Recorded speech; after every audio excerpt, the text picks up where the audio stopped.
Hello, this is Chris Pratt from Eurogamer, joined by Patrick from 11-Bit Studios. Hello, Hi, Patrick. how are you? We're going to take a look at Frostpunk, which is the next game from the creators of This War of Mine, although it's quite different by the looks of it.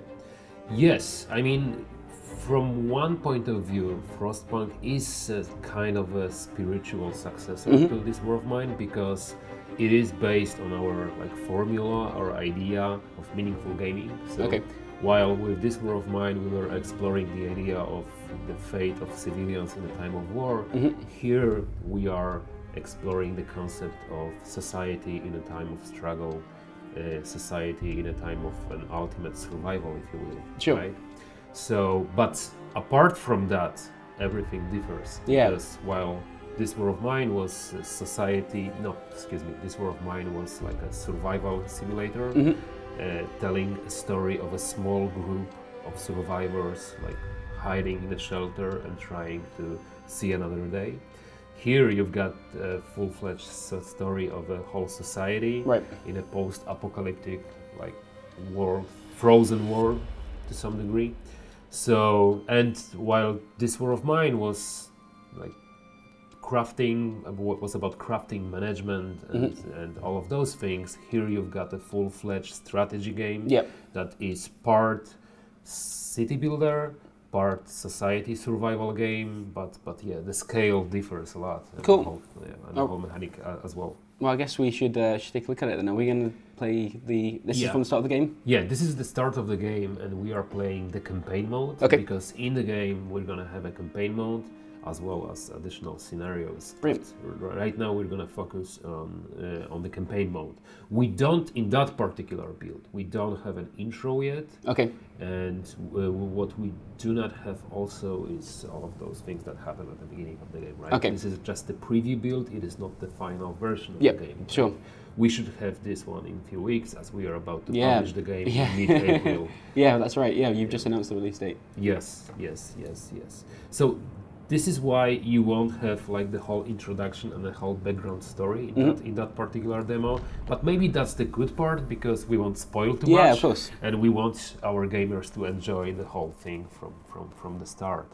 So right now you are being introduced to the overall concept of the game. You fled London because you are looking for the way to survive the opposing cold and to survive the ultimate winter, if you know what I mean, right? So basically, not to spoil too much about the whole intro thing and the whole background story, you have reached the generator of sort with your people, right? And you want to use the generator to establish the last city on Earth. Is that about heat, like the generator? Well, yes. So the interesting the interesting thing about Frostpunk is that it is a steampunkish game, but in our case, steampunk is this is the ultimate goal. Right. Right. Fight the cold for now. So I'm gonna pause the game because our game is real time, but you can pause it, fast forward, play it in your own way, whatever you choose fitting for your style of gameplay, right? So basically, Frostpunk is a steampunk-ish game, but in our world, meaning the world of Frostpunk, steampunk makes sense. Usually, steampunk is very over the top, right? So here we've got those steampunk elements, but they are believable, because in the world that is completely frozen, it would make sense actually to base your technology on steam, because heat opposes the cold. So it's a good thing to do. Okay, so you are playing here as a leader of the society of sort. This is the society of survivors, right? So how many survivors do we have at the moment? At the beginning, you've got 80 of them, right? And so the thing is that you want them to survive, and you are the leader, and they perceive you as a leader. So you do not micromanage, because you wouldn't do that in real world. If you were a leader, you wouldn't address every person. You would make objectives, you would make demands, and your people would follow. So this is what happens in Frostpunk. If I want them to gather some resources, for example, and I want them to do that right now, because we have to establish the first part of our city, I am just telling my people that they need to do something. So for example, I need them to gather some coal, so I'm gonna assign 15 of them to coal gathering.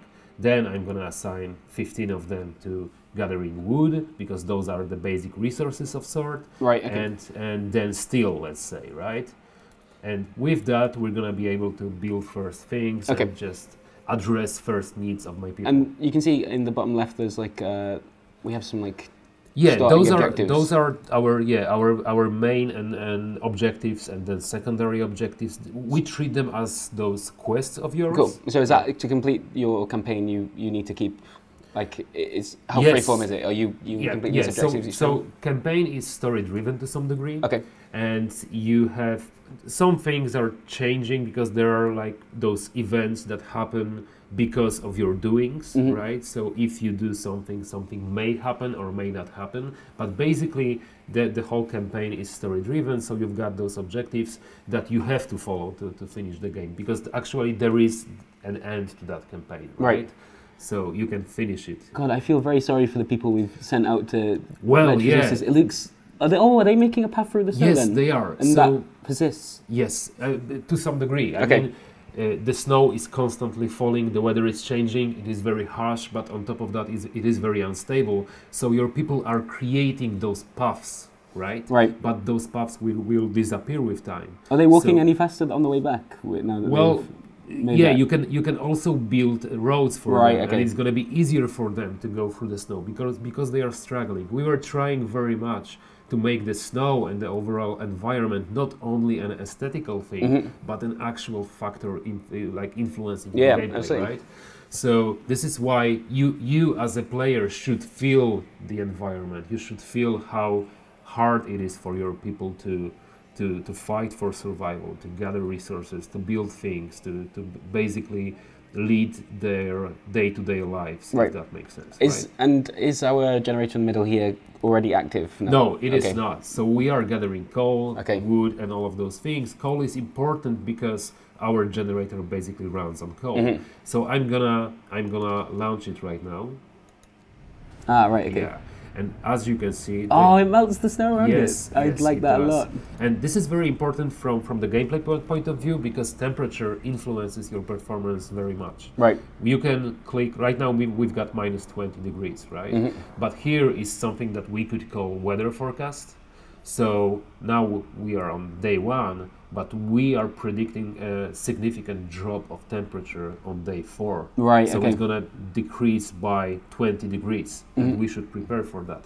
At any given moment, I can launch a heat map, and I can see what the conditions are in every part of my crater, right? It's looking pretty cold. It is chilly, according to... So, but it can be livable or comfortable even from time to time. I love that this is being described as chilly. That's brilliant. So, in comparison to what is about to happen, it is like acceptable, When it's like this, I guess your the sort of default changes a little bit. Yes, absolutely. So this is important because your people react to what the conditions are.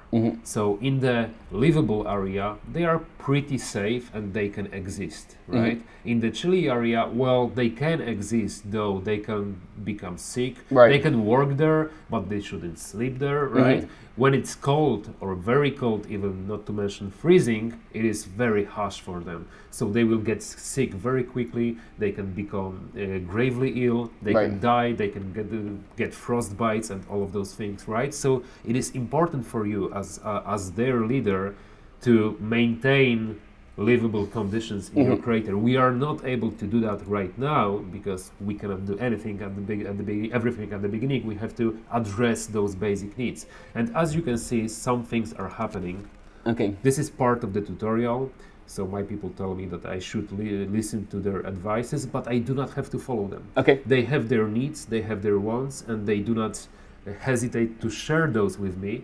But I should make my own decisions every time. Those presented often in this kind of form, like so? Well, yeah, there are a few things. First of all, you've got those events, right? Oh no! Happenings. Oh, you're doing it again, aren't you? Yes. You're gonna make us feel very bad about the decisions we make.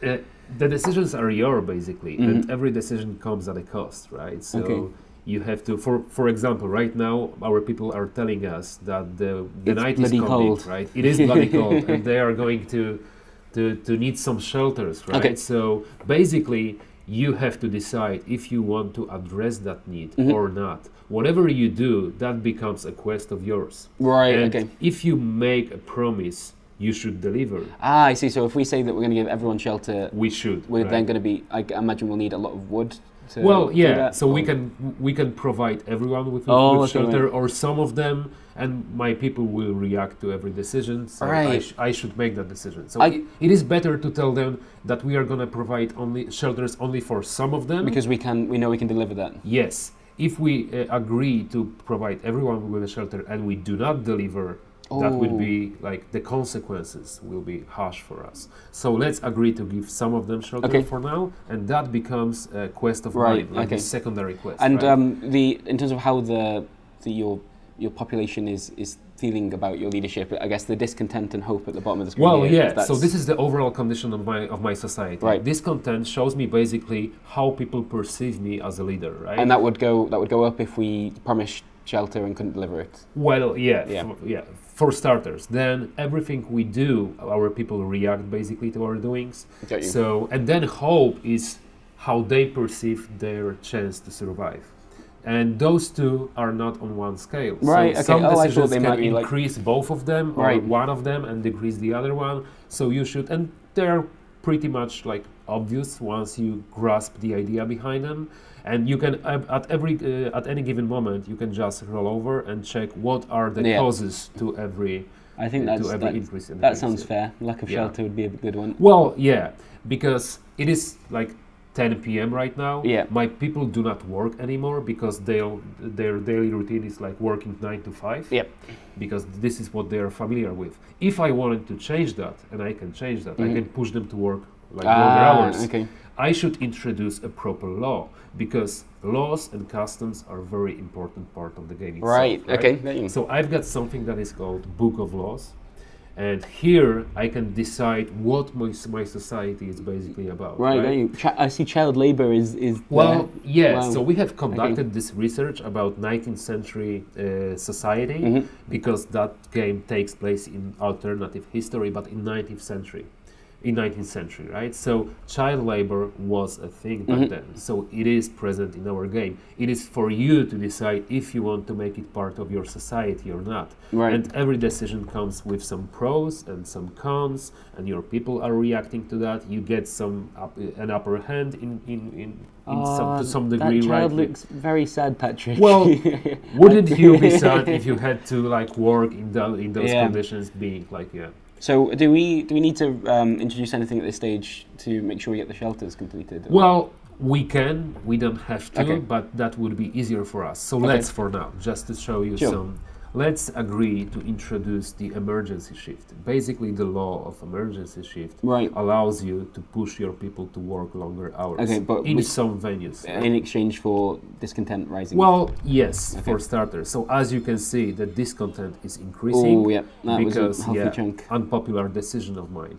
But then the hope is still quite high. Yeah, because while my people are not happy about my decision, they understand that it's for the shelter, like potentially to improve their situation. Yes, so right now I can introduce an emergency shift when it comes to wood gathering.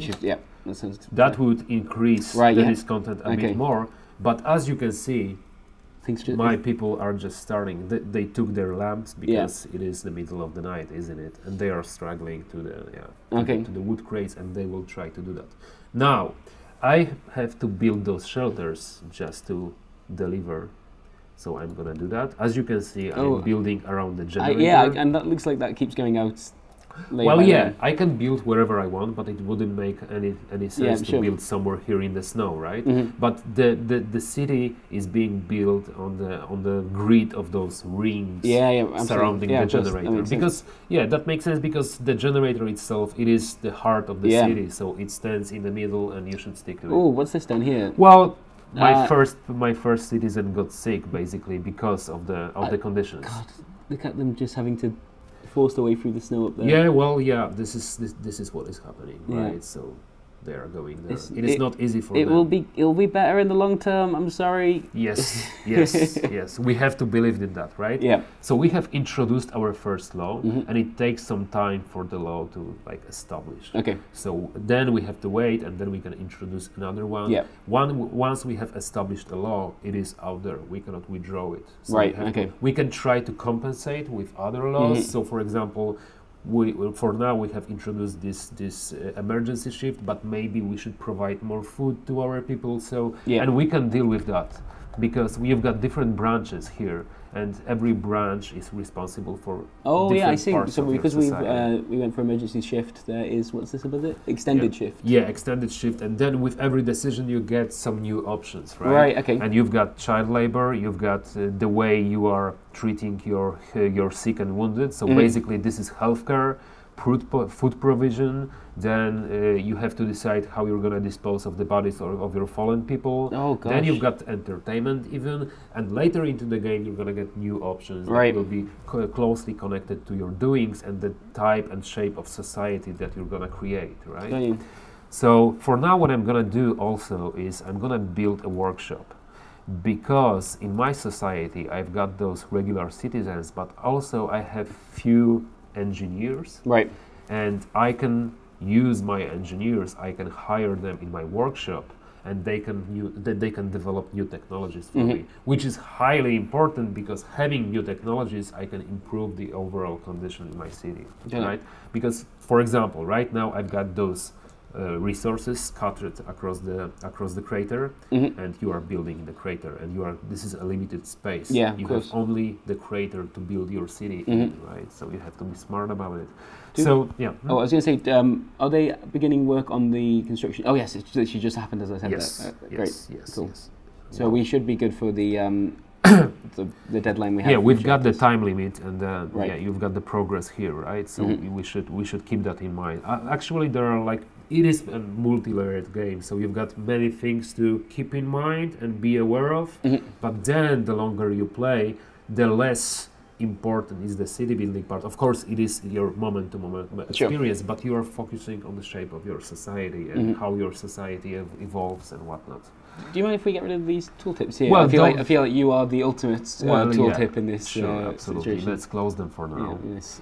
And cool. So we have we'll have 3 shelters completed. Do we need another one to meet our goal? We've got we need one more. Actually, let's do that. As you can see, I've got different tabs here.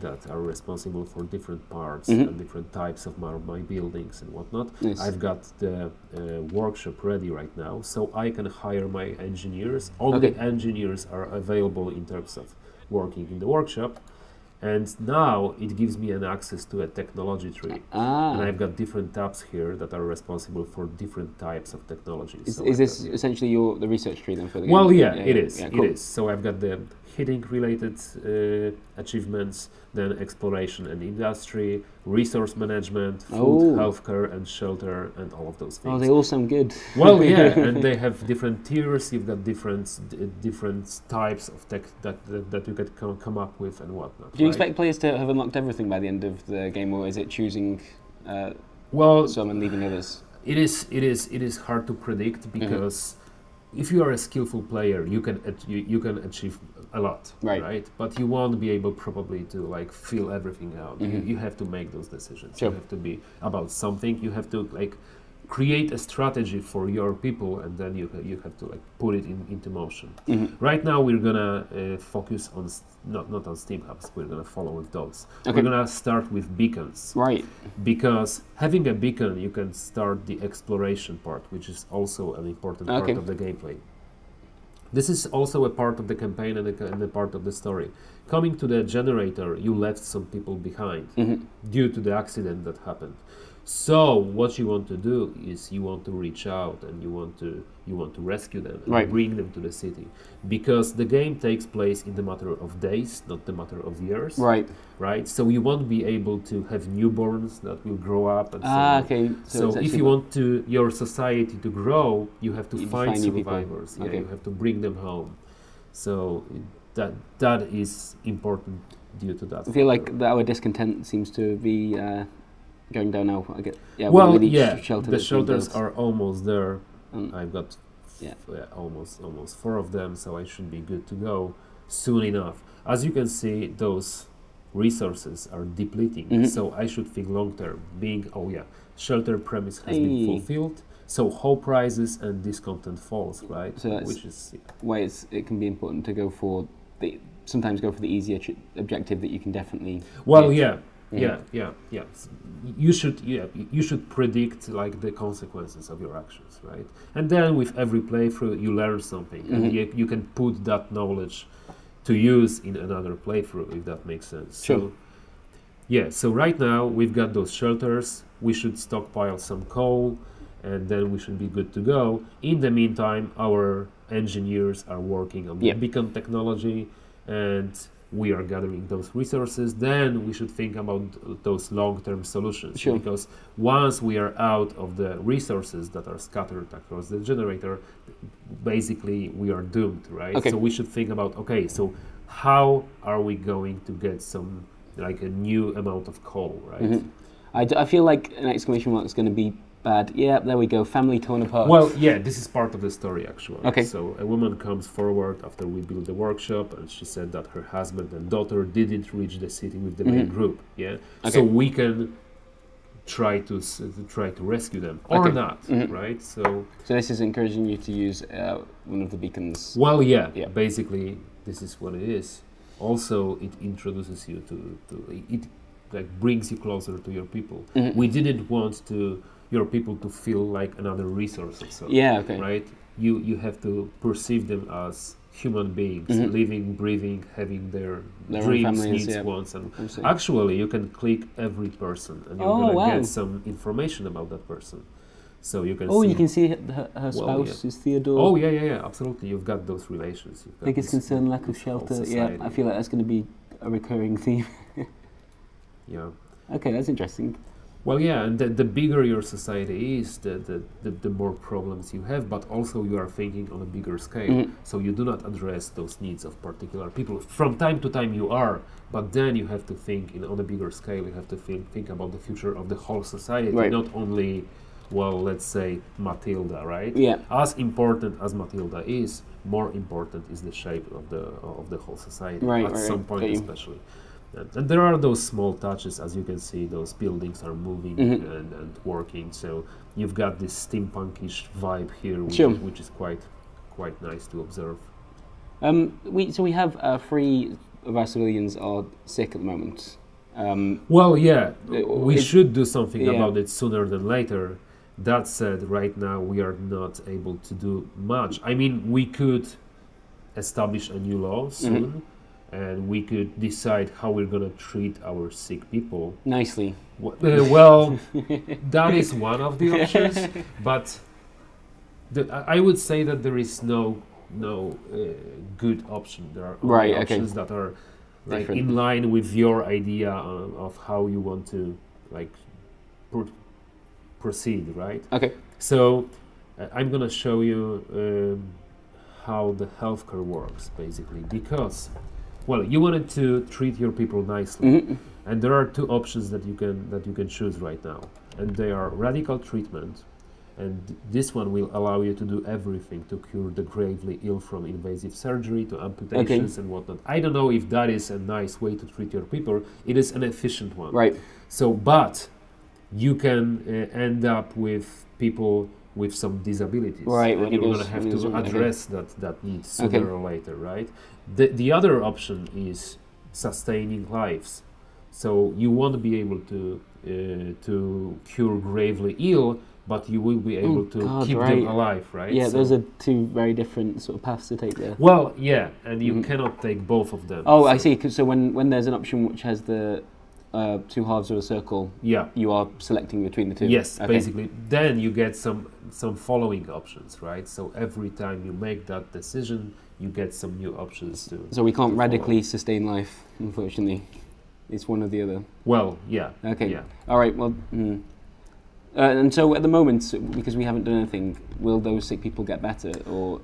No, not necessarily. We should do something about it. So it is your choice. Would you like to follow the radical treatment path or the sustain life path? That's a horrible question. Well, this is a valuable question right now. Right? Okay. I feel like we have a limited number of people. We should go radical so we can actually Let's at least then. try. Absolutely. As you can see, that increases hope, but also discomfort. Yeah, I understand right? the relationship now. That's interesting. When I first saw that, I thought they were two sides of the same. No, thing, because that would be very gamey. Absolutely. Right? Yeah. And we wanted it to be like logical, if that makes sense. Sure. I'm gonna put my people together some more coal. Cool. And then we can.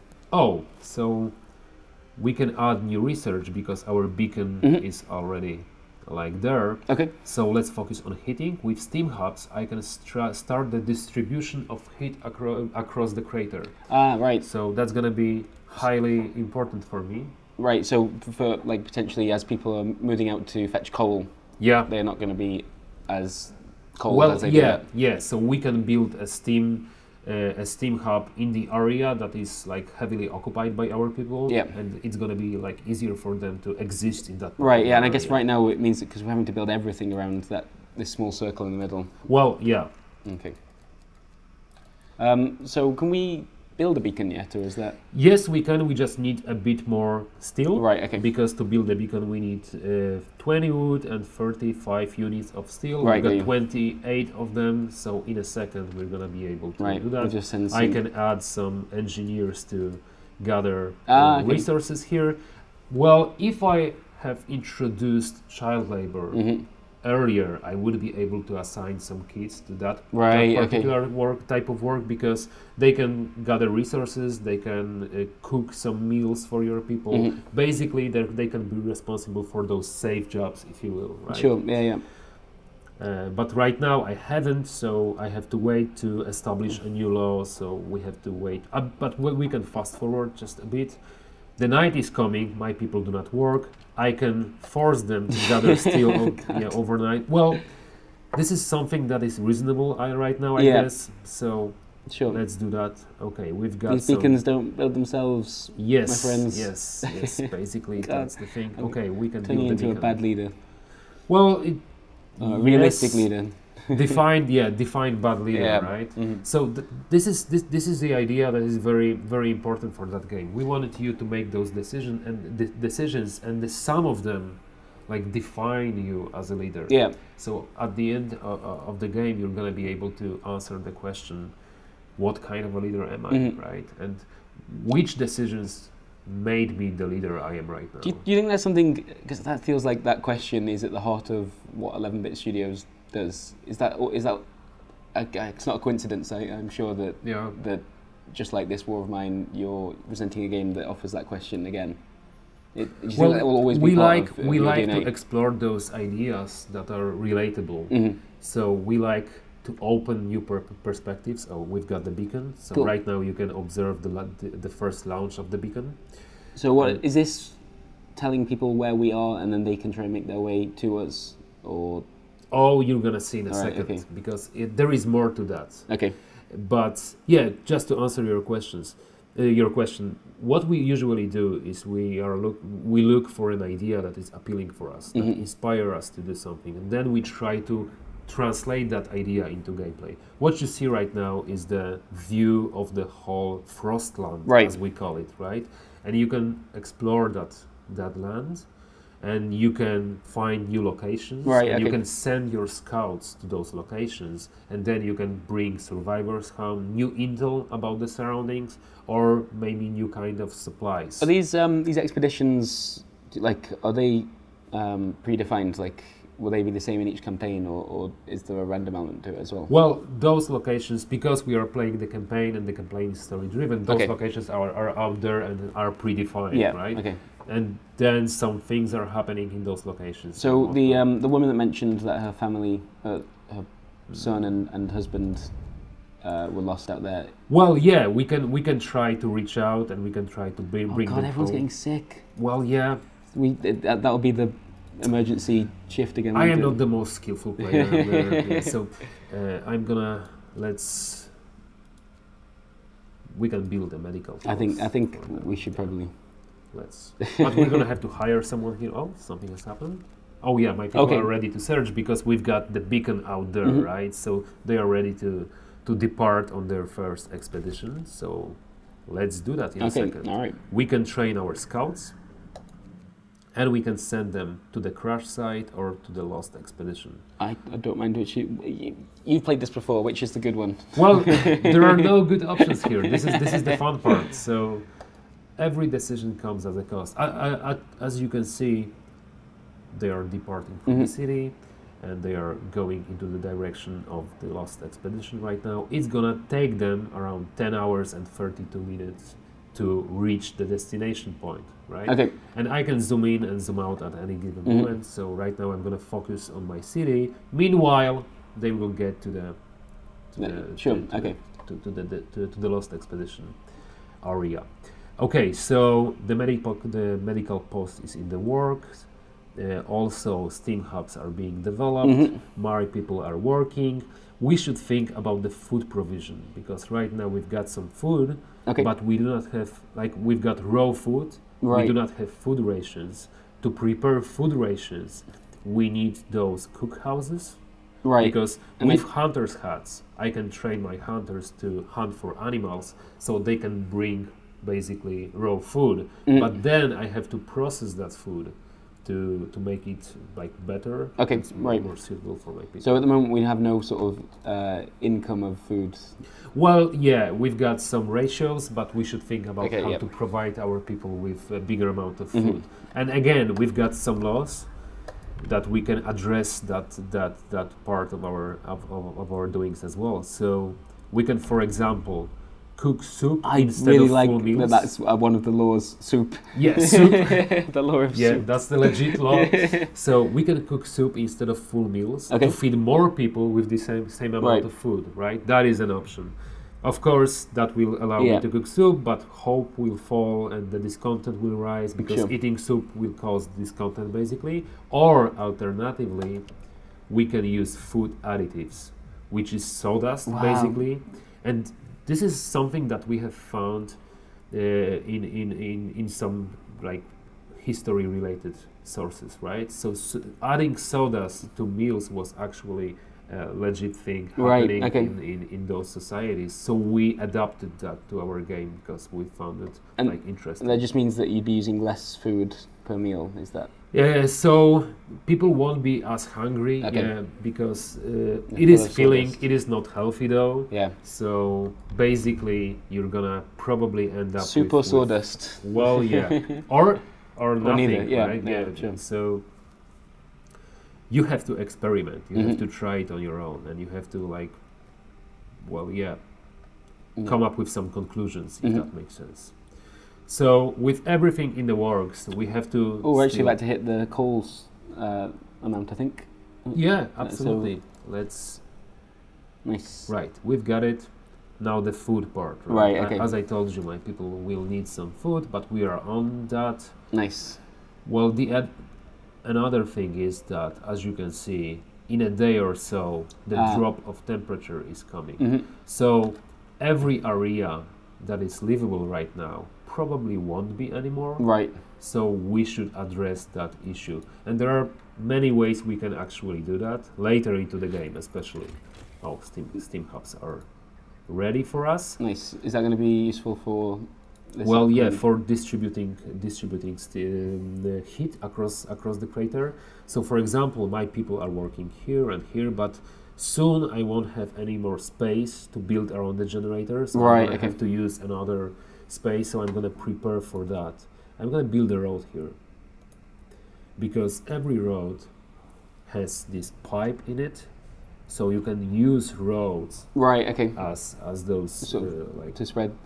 Then you can build a steam hub off the road. Yeah, absolutely. That's wherever I want. I see. Yeah. Okay, so let's do that. Let's fast forward just a bit. As you can see, my people are building the road, and they are building the steam hub here, so it is under construction right now. I'm gonna fast forward a bit more. Oh, something is happening. Is it a good thing? No. Oh no, it's not. It's still okay. Right. This is basically because we didn't complete the absolutely right. So sort of let's address that over the as problem. well. we can build one more tent here. But we've actually run out of space to complete the objective until also, the Steam Hub is completed. Yes. Also, I have to hire some people in the medical post because otherwise. But we've got no one to hire. Well, yeah. Yes, that is an issue.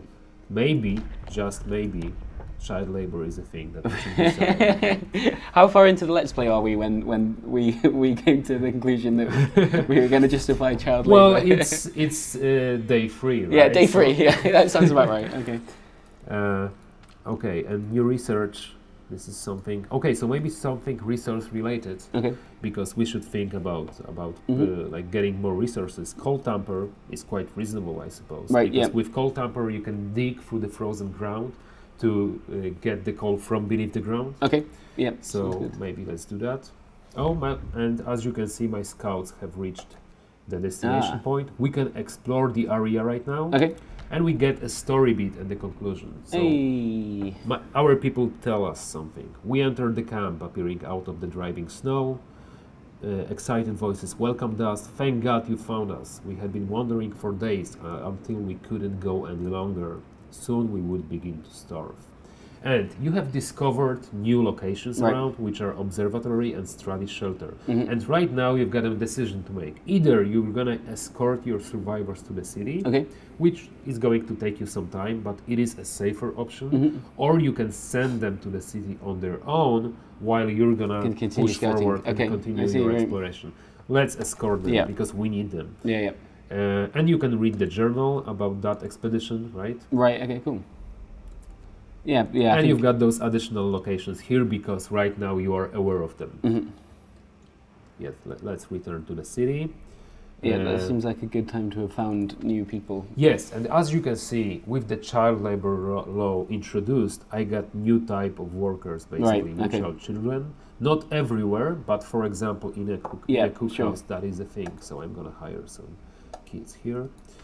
Also, maybe not for medical post needs someone more qualified, I suppose. So let's get some people from here and assign them to the medical post. Yeah, we should be good to go. There we go. That's immediately some people are hungry, some people are sick, some people are a few people are sick now. It seems like that had a pretty immediate effect. I felt bad about that, if I'm honest. The moment we sent them out into do an emergency shift and 7 people fell sick, I'm glad we've done something to address that. Yeah, the hungry thing is really an issue, isn't it? Well, yeah, yeah. Oh, the scouts have returned to the city. Oh, and they've brought a lot of hungry people with them. Well, yeah, that's another thing. But also new people that we can assign to different tasks. So it's a good thing for us. Right. And you've got the reunion, right? Yeah, nice. So families are reuniting, which is basically good, right? So the hope should rise a bit and we should be good to go. But as you said, right now we've got many more people and many more mouths to feed. Yeah, I think our number of hungry citizens jumped up by 30 or 40 then. Well, yeah. Basically, this is why we should address that, but also we should send our scouts to maybe to the study shelter. Okay. That could be an option. But of course, you've got different options here, and every option will open some new alternatives for you, if that makes sense. Okay, so it is the middle of the night, so... and the next day is the very cold one. Yes, it's not going to be quite as chilly. As you remember, this is the livable area, right? Okay. So we're going to be able to see how it changes over time with the drop of the temperature. Another day, another shift. My people are basically commenting on the overall situation. Like Twitter. Yeah, basically like the steampunkish Twitter. Yeah. As you can see, the temperature is already dropping. It's minus 40 right now. And the beautiful part and the quite nice looking part is that the weather and the environment react to the temperature. Yeah, sure. So how snow behaves right now differs from how it behaved when it was minus 20. All those lovely paths we made have just... Yes, so this is a thing as well. Oh, God. For some reason, they do not want to finish that road. we had a real good handle on this when we began, and like there are so many numbers at the bottom of the screen now. Well, yeah, as I told you, maybe if you are a skillful player, you can manage those things pretty well. On your first playthrough, probably you won't be able to. So you have to learn in the process. So I think the cooked meals are coming into play now then. So well, yeah. Yeah, so they're changing the raw food into rations. Yes, which is good, but also we should shelter promise has been fulfilled. Nice, yeah, at least one good information. Yeah. Let's just keep promising a few shelters every so often. Absolutely.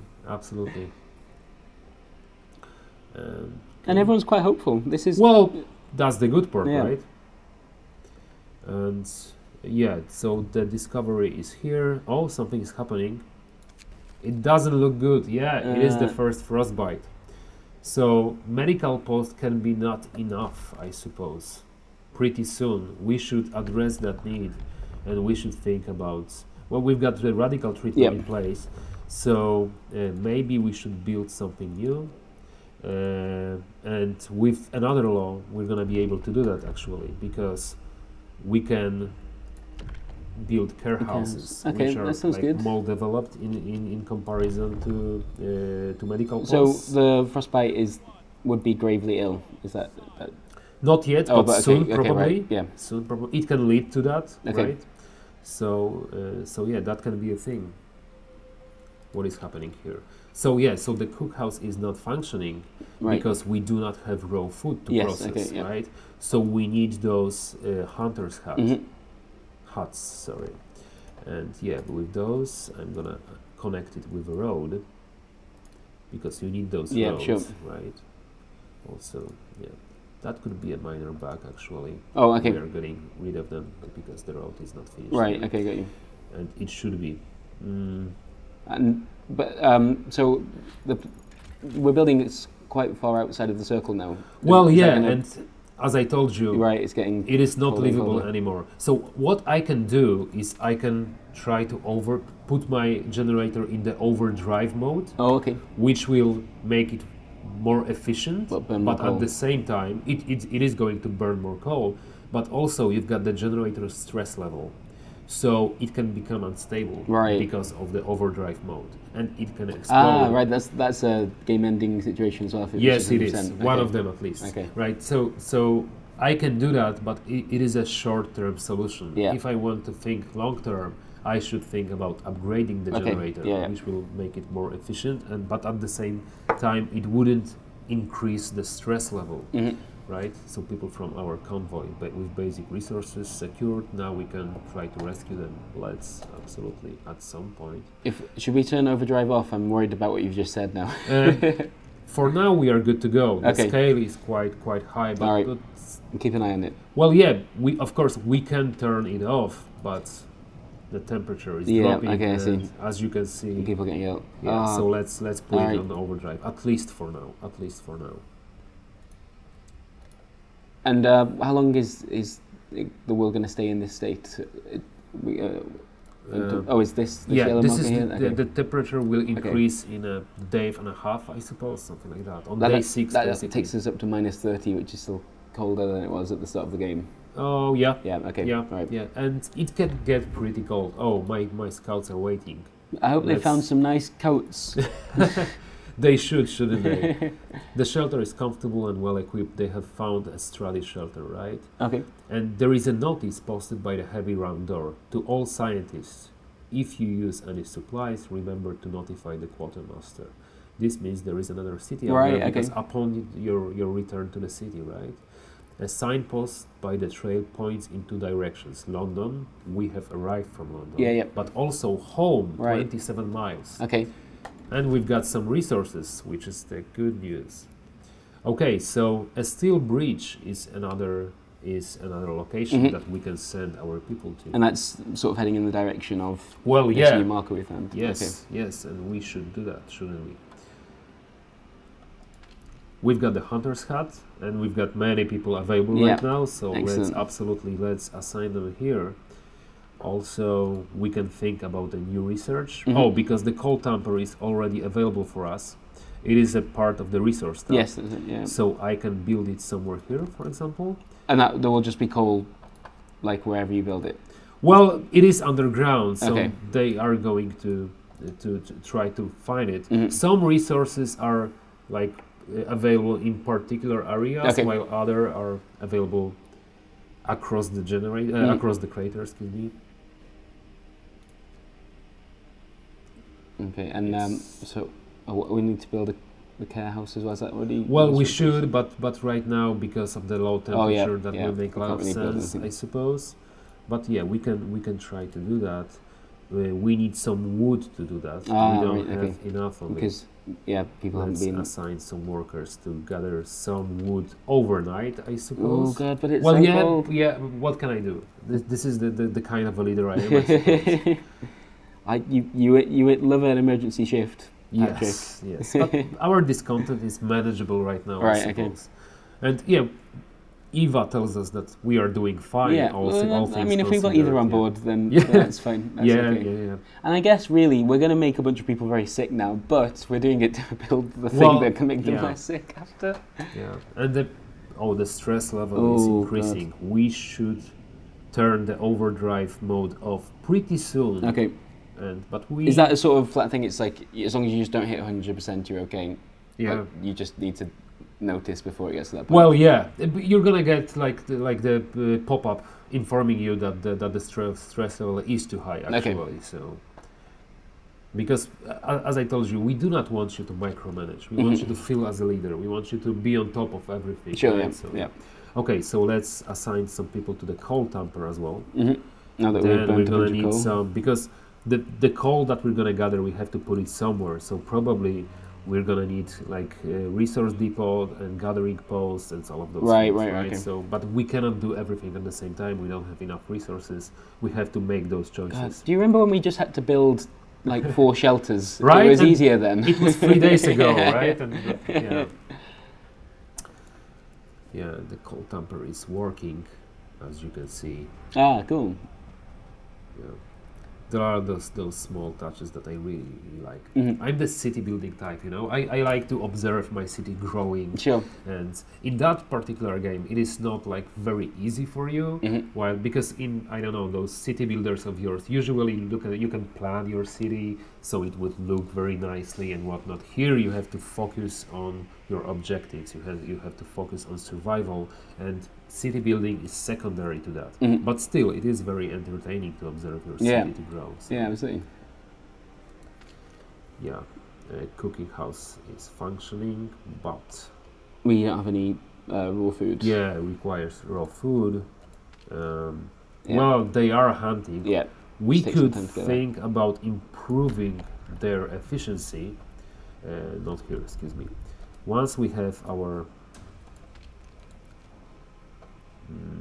food, health, shelter, hunter gear can be more efficient for us, yes? Thanks to better snowshoes and enhanced camouflage, hunters setting out from the hunter's hut will bring more raw food. Ah, cool. Well, that can be an option. That sounds good. And you've got many options later into the game, so... Okay, but let's do that. Our scouts are almost there. Oh yeah, and the stress level, as I told you, right? I see. Yeah, I see, but... We'll just pop that off for now, I think. And it will take some time for the stress level to drop down. Okay. So it is not easy to like recover and go to the previous state. And well, yeah. Let's fast forward just a bit so our scouts would reach the destination point. And let's explore it. To the edge. Functional automaton, right? Okay. Right. Oh, wow. Yes. Okay. Well, and again, there is a choice to make. You can either send the automaton to your city, or you can dismantle it for We parts. can't dismantle it. We want it. It looks cool. Let's have it. Even more than that. Yeah. Probably we won't be able to see it right now, as it takes it a lot of time to reach the city. I'm gonna send my people to large convoy, maybe. Sure. Why not? And here you can see that it's gonna take a day and 18 hours for the automaton to reach the city. And also, I do not want to spoil the fun of seeing the automaton working in the What city. would you use it for? Or do you not want to say? Oh yes. no, God, yeah. So this is the outcome of my decision of hiring children. Right? Give the kid a day off. Give the kid a day off. Should I? But as you can see, it got distracted. The accident was not serious and happened entirely due to the child's carelessness. Well, I can give him the day off. I can scold him. You are right. Probably we should give him a day off. And okay. And this is we are on the right track, right? Yeah. We'll find it. The hope is rising. No, it's falling actually. But it's pretty high. Yeah, it is pretty high. Unpopular decision of mine. And then what we have? It's bad healthcare, cold at home, lack of shelter, and cold at work. Well, guys, we are not on the vacation. You have to understand that. Well, it is still minus 40, right? So, yeah. Yeah, probably. So you mentioned we don't want to show the machine arriving back at the city, but could you say what you use it for? Yeah, okay. So basically, it can help you with all of those duties that you carry on in the city. Mm-hmm. So you can assign automaton to different tasks, and depending on the tasks, its functioning differs as well. So, right. For example, it can help you with coal gathering, mm-hmm. but also it can help you with other tasks, and it interacts with different structures in your city, and it is fun to observe how it interacts with different structures, because the way it interacts with those structures differs as well. Cool. But basically, so you can just use it is a workforce of right, yours. cool. Yeah, and later into the game, you're going to be able to create your own automatas. Right. So, well, you can create different, you can end up with different cities with mm-hmm. different tiers of technology. You can end up with highly advanced city, right. with some cool things in it. Not to spoil you, sure. too much, but yeah, you can totally do that. On the other hand, you can end up with different societies, right? mm-hmm. So even though the campaign mode is story driven, mm-hmm. and you've got like one story there, you can play it multiple times sure. and end up with different cities, different societies. Okay. And because of that, the replayability factor is quite high in the campaign mode. Even on top of that, you're going to have those additional scenarios of yours. Right, cool. Well, is this a good place to wrap it up then? Yeah, I think so. Yeah. I think so. This is the 5th day in our city. Yeah. It is still a small, let's call it a steampunk village mm-hmm. of sort, but you're going to later into the game, you're going to have, you're going to have like the city pretty much filling the whole crater, okay. and then it can be as advanced as you want it to be. Of course, keeping in mind that you have to be skillful enough. Oh God! Yeah, every time. Yeah, I know. I won't address that thing right now. You are very needy. You are very needy, guys. All right. Well, thank you very much, Patrick. Yeah, I appreciate this. Yeah, once again, you've made a game that will make us feel quite bad about ourselves. We may complete the campaign, but yeah, we do not want to make people feel bad. We want them to think about their mm-hmm. doings, right? This is the main premise. So this is the game that asks the question of what society is capable of mm-hmm. when pushed to the limits, when struggling with survival, and what you, on the other hand, as a leader of the city, would do to maintain like your city, right? Child labor on day 3, for example. Well, yeah, it is an option. Yeah, it is an option. Cool. Well, yeah, thank you very much. And we'll actually get to see this. It's out in mid-April. 24th, actually. Excellent. Yeah, so and it's going to be available on PC. So you should look for it on Steam, GOG, Humble, wherever you want. Whichever your favourite platform absolutely, may be. Absolutely. Awesome. Well, we will do that as well. Yeah, looking forward to getting back to this then. Thank you very much. Thank you very much. It was fun.